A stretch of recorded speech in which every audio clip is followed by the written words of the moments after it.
우리가 인생을 살아가는데 여러 가지 많은 나름의 원리들이 있겠지만, 법칙들이 있겠지만, 철학에서 말하기를 인간은 두 가지 차원에서 인생을 살아갈 수 있다라고 그렇게 말을 합니다. 하나는 생존의 삶을 살아가는 것입니다. 그러니까 살아가기 위해, 먹고 살기에 주어지는 일상에 떠밀려오는 문제들 해결하기에 급급하면서 말 그대로 살기에 바쁜 삶을 살아가는 사람들이 있죠.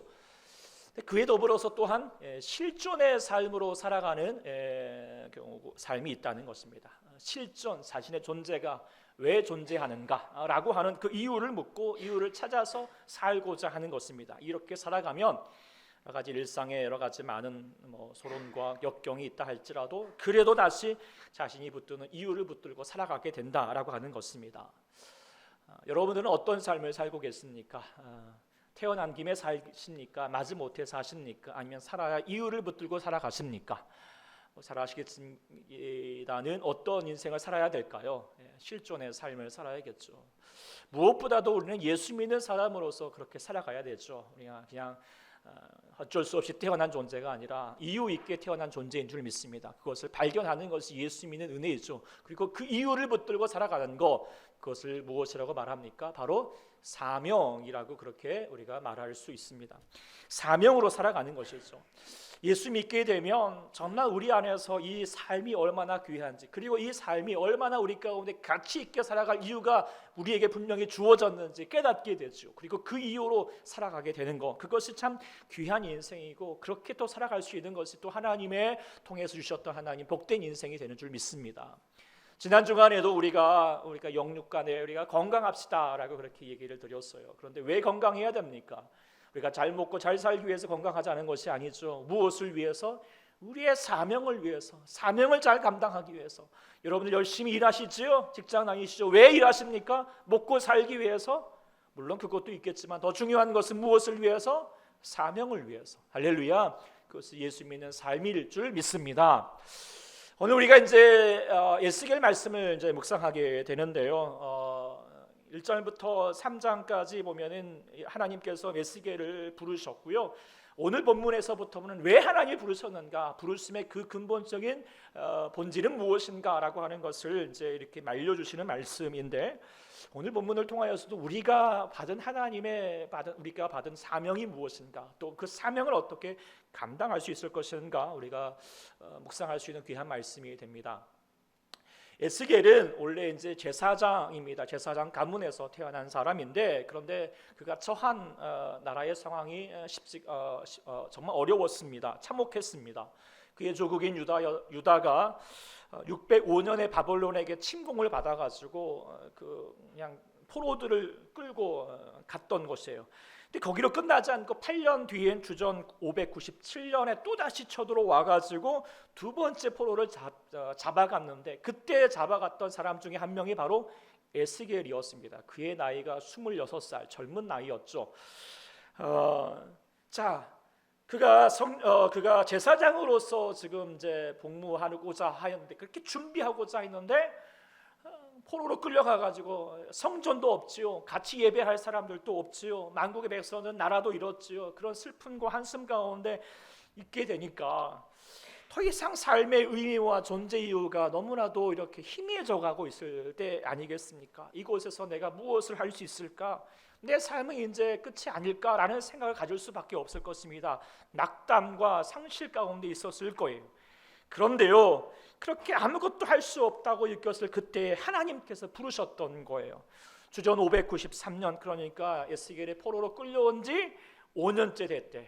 그리고 30살이 되었을 때, 어쩌면 성전에 있었으면 성전에 가서 복무했을 때이지만 성전에 없었지만 이제는 하나님의 새로운 부르심의 자리로 이끌어 가셨던 것을 발견할 수 있게 됩니다. 그리고 그 사명의 삶을 시작하게 되었던 것을 우리가 보게 되는데요. 이것 안에서 우리가 중요한 진리를 발견하게 되는 것이죠. 그걸 또 하나님 우리 가운데 부르실 줄 믿습니다. 그런데 언제 부르실까요? 내가 뭔가 능력이 있고, 뭔가 내가 할 수 있어, 뭔가 세상 사람들은 그렇게 부르실 줄 몰라도요, 주님은요 우리 가운데 할 수 있다라고 말할 때 부르시는 것이 아니라 언제 부르시냐면 할 수 없을 것 같은 상황 가운데 부르신다는 거예요. 절망과 상실의 끝자락에서 하나님은 새로운 시간을 열어 가시는 거예요. 왜요? 하나님은 하나님께서 하시니까요. 내가 하시는 것이 아니니까. 그래서 내 힘으로 안 될 때, 내 능력으로 안 될 때 주님이 일하실 줄 믿습니다. 그리고 하나님은 언제 부르실 줄 몰라요. 젊으실 때 부를 수도 있고요, 늦지막하게 부르실 수도 있고, 여러분이 지금의 나이에도 부르실 줄 믿으시기 바랍니다. 그러니까 하나님의 부르심에 나아가는 것이죠.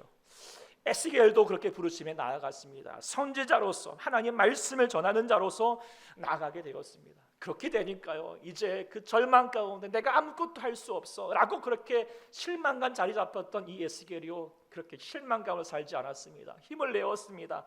일으켰습니다. 사명이 그렇습니다. 사명은요, 사람을 일으킵니다. 다시 살게 합니다. 삶의 의미와 꿈을 갖게 하는 것이죠. 우리들도 사명을 갖는 은혜가 있기를 소망합니다. 그러면은요, 살아갈 힘을 갖게 되는 거예요. 그저 그냥 일상 속에서 먹고 살기 위해 수단하면서 직장 다니고 뭐 노동하고 힘들다 고나다 말하겠지만, 사명을 가지는 자는 그렇지 않아요. 사명을 발견하는 자는요, 그것이 기쁨이고요, 하나님의 은혜이고요, 축복인 줄 믿습니다. 자녀 교육도 버겁기만 하겠지만 이 아이도 하나님에게 주시는 사명의 귀한 하나이다라고 말하는 자는요, 사명을 가지고 이 자녀를 귀한 선물로 바라보며 하나님의 뜻대로 감당하게 될 줄 믿습니다. 사명이 인생을 바꿉니다. 의미 없이 흘러갔던 시간을 가치 있는 시간으로 바꿔가는 겁니다. 죽지 못해 살아가는 인생을 살아갈 이유로 가득한 인생으로 바꿔주는 줄 믿습니다. 그러니까 사명, 그러니까 내 몸 지금 살기도 힘들어 죽겠는데 또 사명 얘기하신다, 얘기한 것이 아니라 사명이 축복인 줄 믿습니다. 사명이 우리 가운데 살아갈 은혜인 줄 믿습니다. 힘이 되는 줄 믿습니다. 그리고 그렇게 귀한 인생, 이런 귀하게 살 수 있게 하시는 하나님의 역사인 줄 믿습니다. 그 사명으로 살아갈 수 있는 우리 모두가 되기를 소망합니다. 그렇다면 사명을 어떻게 우리가 감당할 수 있을까? 오늘 말씀을 본문을 통하여서 우리가 몇 가지를 좀 깨닫고자 하는데요. 사명자의 삶을 감당하기 위해서 오늘 본문을 통하여서 첫 번째 깨닫게 되는 것은 바로 말씀이 임하여서 말씀이 임하여서 그 말씀이 힘이 되어야 된다라고 하는 것을 깨닫게 됩니다.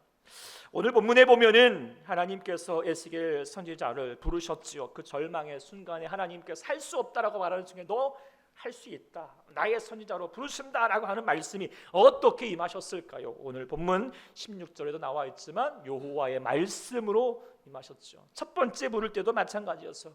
여호와 1장 3절에 보면은 여호와께서 그 갈대아 그 바벨론의 그 그발 강가에서 낙심하고 있을 때 하나님의 말씀이 그에게 특별히 임하였어요. 부르셨던 것이에요. 그래서 그 말씀이 힘이 되었습니다. 은혜가 되었습니다. 살아갈 이유가 갖게 되었던 것이죠.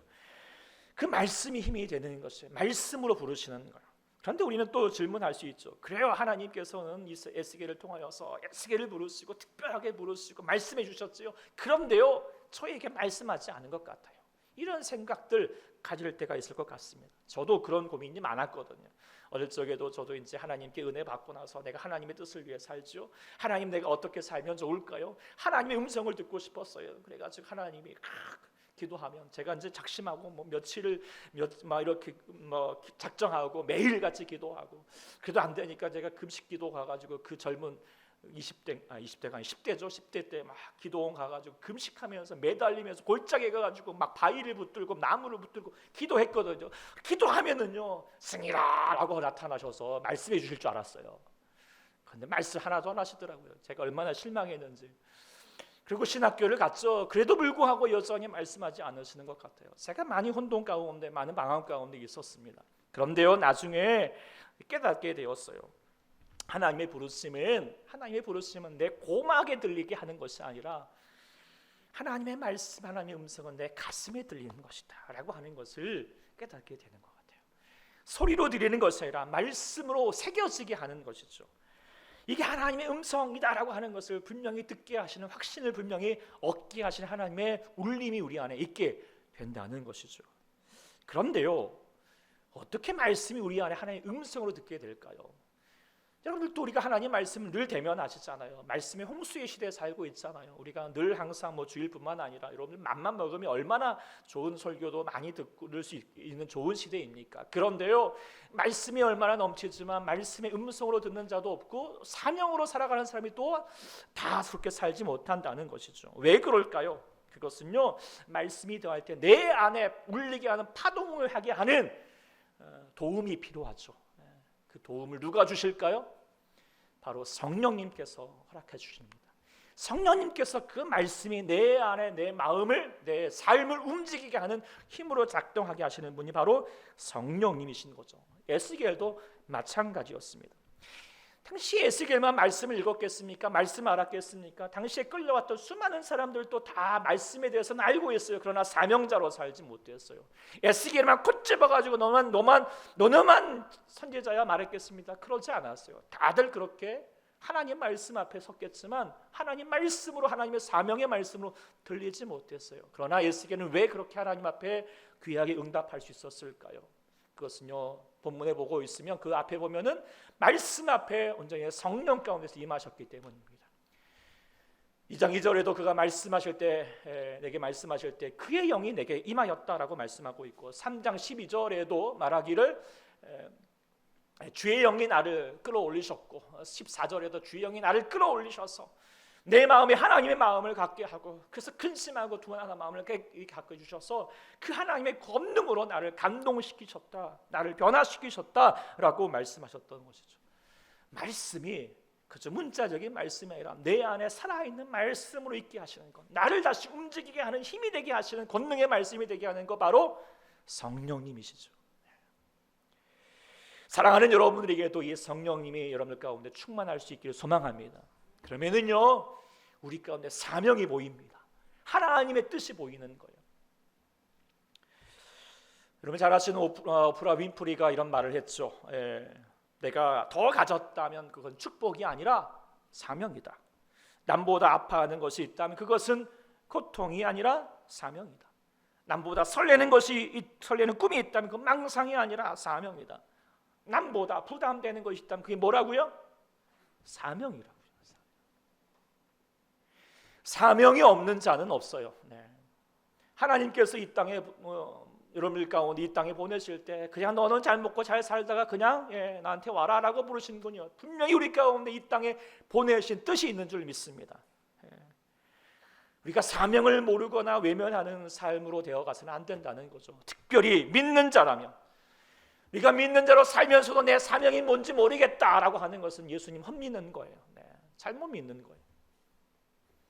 우리가 말씀 앞에 주님의 예수님 믿고 살아가게 되면, 그 말씀이 내 안에 살아있게 된다면 하나님 말씀을 통해서 다시만 세상을 바라보면서, 나의 가정을 바라보며, 교회를 바라보며, 세상을 바라보면서 하나님이 내게 주시는 사명을 다시 깨닫게 될 줄 믿습니다.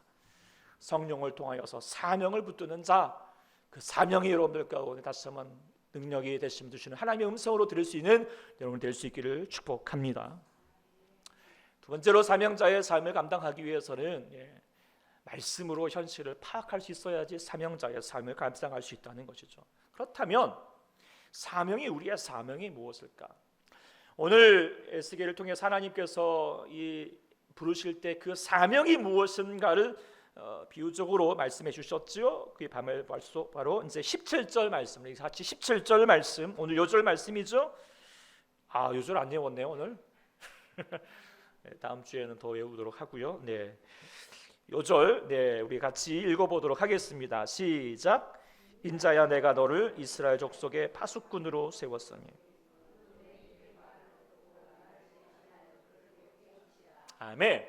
하나님이 에스겔을 무엇으로 불렀다고요? 파수꾼으로 불렀다는 거예요. 파수꾼 잘 아시죠? 군대 갔다 하신 분은 알겠지만, 옛날에 이렇게 전쟁이 나거나 어떤 전쟁 전에도 평시에도 이렇게 망대나 또 아니면 이렇게 이제 탑 위에서 이렇게 밖을 좀 보면서 적의 동태를 살피고 알려주는 거, 요즘으로 하면 경계병이죠. 경계 군무를 주는 사람인데요. 이런 말 여러분 아시잖아요. 전쟁에 실패한 군사는 용서받을 수 있지만 경계 군무에 실패한 군인은 용서받을 수 없다. 왜 그렇겠습니까? 전쟁이야 뭐 전략 전술에 따라서 승패가 좌우될 수밖에 없겠지만 경계 근무를 잘못 서가지고 그냥 적이 쳐들어왔는데도 아무렇지도 않게 있다가 그냥 속수무책으로 당하게 되면 이것만 허탈함을 넘어서 이거는요 정말 도저히 용서할 수 없는 막중한 책임이 그에게 있다라고 하는 것도 분명히 알려주는 말이겠죠. 하나님께서 우리에게 맡기신 사명, 이게 이제 에스겔에게 맡겨진 사명이죠. 에스겔이 지금 망해져 가고 있는, 지금 사실 1차, 2차로 포로로 끌려왔지만 여기서 끝나지 않거든요. 지금 막중으로 이스라엘이 지금 망하느냐 마느냐의 기로에 서 있어요. 그런데 이 귀한 살고 죽느냐의 문제 앞에 가장 중요한 책임을 맡고 있는 사람이 바로 파수꾼의 역할이었다는 것이에요. 그래서 하나님께서 파수꾼으로 지금 에스겔을 불렀던 것이지요. 그런데 이 파수꾼으로 불렀던 것이 바로 에스겔만에게 불렀던 것이 아닌 줄 믿습니다. 오늘 이 시대에도 바로 여러분들을 하나님의 파수꾼으로 부르신 줄 믿습니다. 여러분들 여러분 이 사명을 잘 감당해야 합니다. 네. 그래서 여러분이 이 세상 가운데 우리의 삶 가운데 파수꾼으로 부르셨는데 파수꾼으로 해야 될 가장 중요한 역할이 무엇일까요? 중요한 것은요 망을 잘 봐야죠. 동태를 잘 살펴야죠. 졸면 죽어요. 이제 졸면 이 시간에도 졸면 죽어요. 그래도 졸고 계신 분이지만 그러나 중요한 것은 우리의 삶의 현실을 잘 깨어서 파악해야 됩니다. 그런데 어떻게 먼저 파악을 해야 될 것인가? 먼저 해야 될 것이 뭐냐면 남을 보기 전에 세상을 먼저 보기 전에 무엇을 먼저 봐야 돼요? 말씀을 먼저 봐야 돼요. 어떻게 말하고 있죠? 파수꾼으로 세웠으니 너는 내 입의 말을 듣고 있어라. 말씀이 우리 안에 먼저 깨달아져야 되고요. 이 안에 묵상되어야 된다는 것입니다. 그리고 그 묵상된 말씀을 가지고 세상과 우리의 삶을 현실을 파악할 수 있어야 된다는 것이죠. 이를 잘 깨달을 수 있는 것은 전에 또 어울림을 통해서 전해준 적이 있지만 저도 이제 신학교에 있을 때 정말 그 가르침을 받았지만 그 유대한 그 신학자였던 칼브루트가 했던 위대한 말, 한 손에는 성경을 한 손에는 신문을 듣는 것이 그리스도이다라고 그렇게 얘기를 했어요. 그런데 거기 뒤에 보면은 이렇게 말했어요.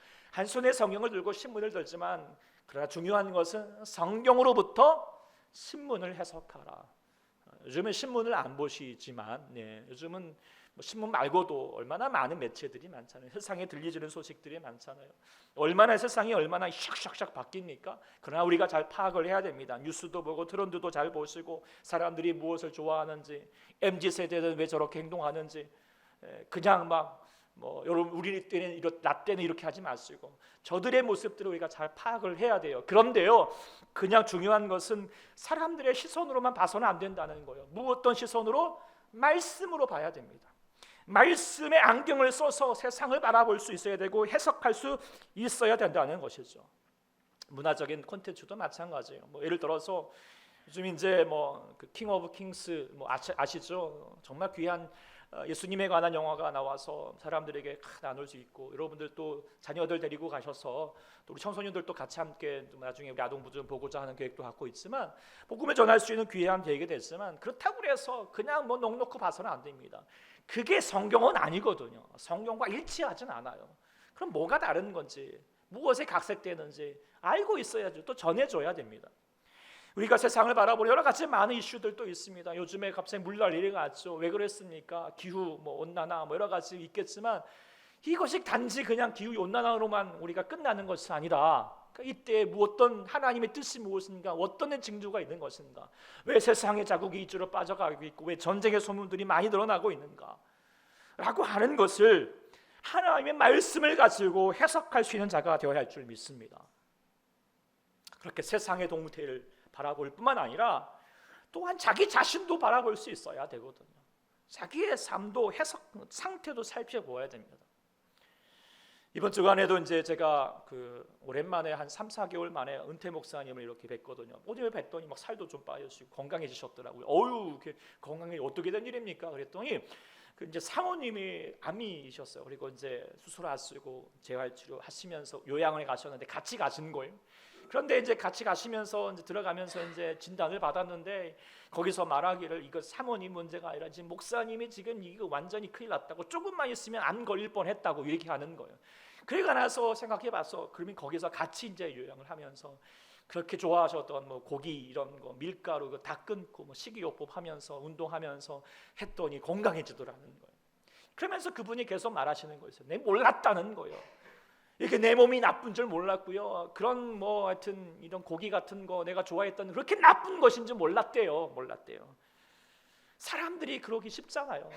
사람들이요 자기 자신을 알 것 같지만 자기 자신을 제일 모르는 사람이 누구일까요? 나거든요. 내가 몰라요. 왜 몰라요? 아니 난 괜찮아 착각하며 살아가는 거예요. 알아야 하거든요. 알아야지 고쳐지는 거예요. 모르거든요. 모르면 어떻게 해야 돼요? 알려줘야죠. 그리고 파악해야 됩니다. 진단해야 됩니다. 이것이 육적으로가 아니라 영혼적으로도 우리가 파악해야 할 줄 믿습니다. 자녀들도요 영혼을 파악해 주셔야 됩니다. 성적표만 검증하지 마시고 그 영혼의 상태가 어떤지 파악을 해야 됩니다. 지난 주간에 어떻게 우리가 파악해야 되는지 모르겠죠. 말씀하기를, 예배하기를, 기도하기를 즐거워하고 있는가 그러지 않은가. 또 중요한 지표는 뭐냐면 내가 안에 감사가 있는가 없는가. 그것이 우리의 영혼을 판단하는 귀한 잣대가 되거든요. 점검하십시오. 파악하십시오. 종태를 보십시오. 깨어 있어야 됩니다. 졸면 죽습니다. 깨어서 잘 살피시기 바랍니다. 세상을 살피시고 우리 영혼을 살피시고 내 남편도 좀 보시고 우리 아이들 좀 보셔서 그래서 깨어서 하나님의 말씀으로 다시 한번 하나님의 이 현실을 파악할 수 있는 우리가 되어야 할 줄 믿습니다. 그리고 세 번째 가장 중요한 핵심인데요. 사명자를 감당하기 위해서는 세 번째 무엇을 해야 되는가?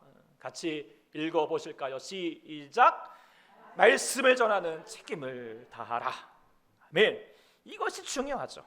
아무리 이 사명자가 뭐 말씀이 있고 파악을 잘 해갖고 야 그렇지 지금 위기 상황이지 이러면 안 되지.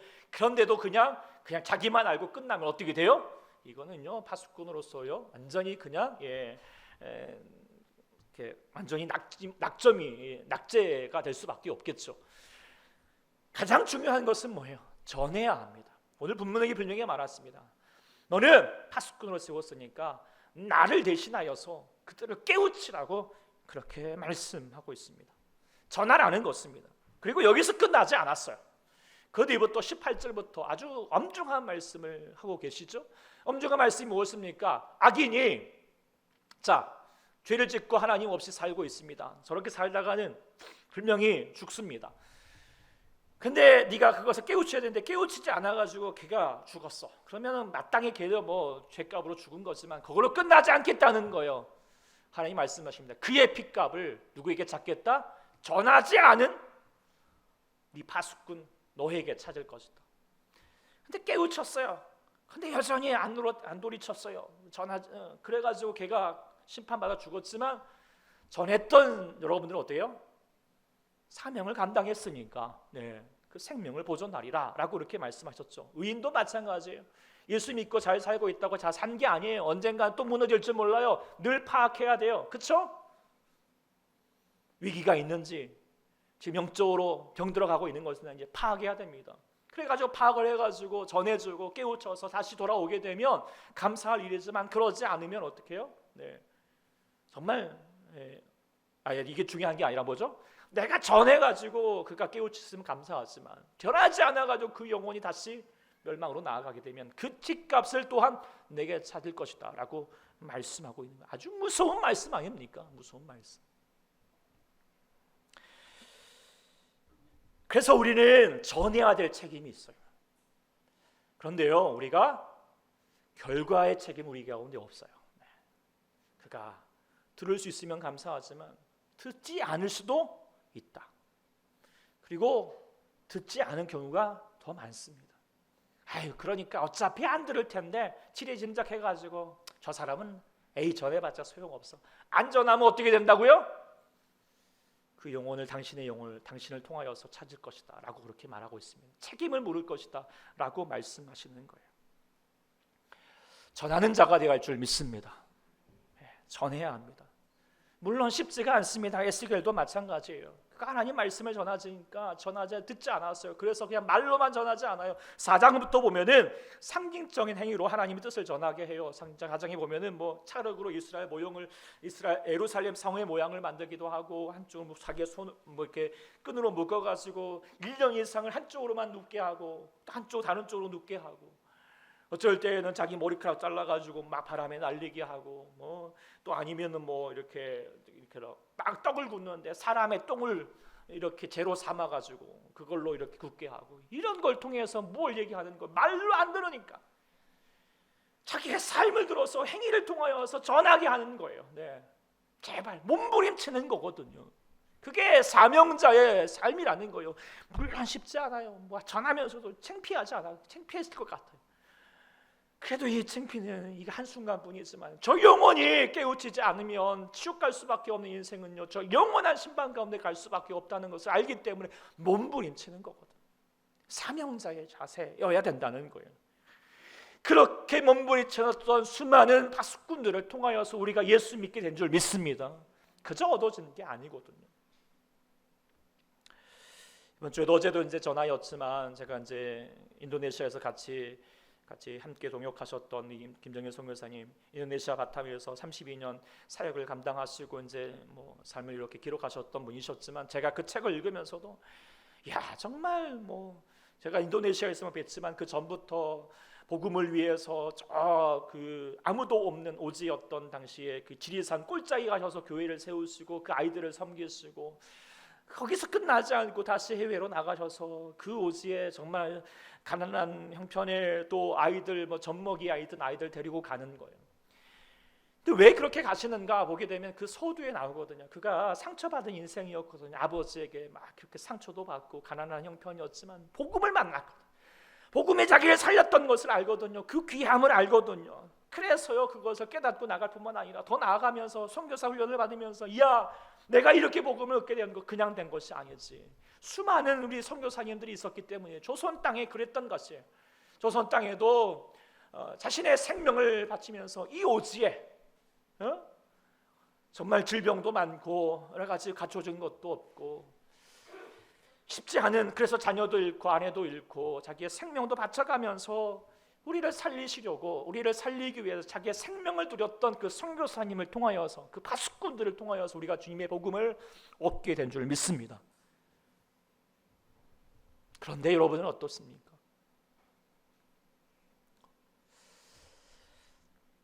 내가 만일 그저 내 신앙 지키기에 급급하다면, 내가 예수 믿고 내가 복받게 받은 인생으로만 살고 그것이 목적이라면 하나님이 어떻게 보실까요? 하나님의 은혜의 복음은요, 그저 우리 복 맞고 우리가 생존을 위해서 살기 위해 주시는 복이 아닌 줄 믿습니다. 하나님이 우리에게 예수님을 십자가의 복음을 우리가 주신 이유가 있어요. 왜요? 흘려보내라는 거예요. 전하라는 것인 줄 믿습니다. 너도 살지만 남도 살려내라는 것이죠. 전해야 할 줄 믿습니다. 여러분, 어떤 인생을 살기를 원하십니까? 그저 먹고 살기 바쁜 생존의 인생이 아니라 실존 하나님의 부르심에 그 이유를 붙들고 사명으로 살아가는 자가 될 수 있기를 소망합니다. 물론 우리가 먹고 사는 것도 필요하죠. 그런데 주님이 분명히 말씀하셨어요. 너희가 그의 나라와 그의 뜻을 먼저 구하며 먹고 마시는 거 염려하지 말라. 그 모든 것을 내가 더해 줄 줄 말씀하신 주님이신 줄 믿습니다. 그래서 목적을 좀 하나님을 향하여서 목적을 붙들고 나가십시오. 사명을 붙들고 나가는 자가 될 수 있기를 소망합니다. 그러기 위해서 오늘 본문에 말했습니다. 먼저는 말씀을 먼저 받아야 됩니다. 말씀을 보십시오. 성령으로 말씀을 깨달으시고 주님이 내게 감동하시는 말씀들을 가지고 세상을 바라볼 수 있는 자가 될 수 있기를 소망합니다. 그리고 우리의 영혼의 상태를 늘 파악하시고, 그래서 하나님 다시 주셨던 말씀을 가지고 무엇보다도 전하는 자가, 그 책임을 감당할 수 있는 자가 될 수 있기를 소망합니다. 그만 우리 같이 함께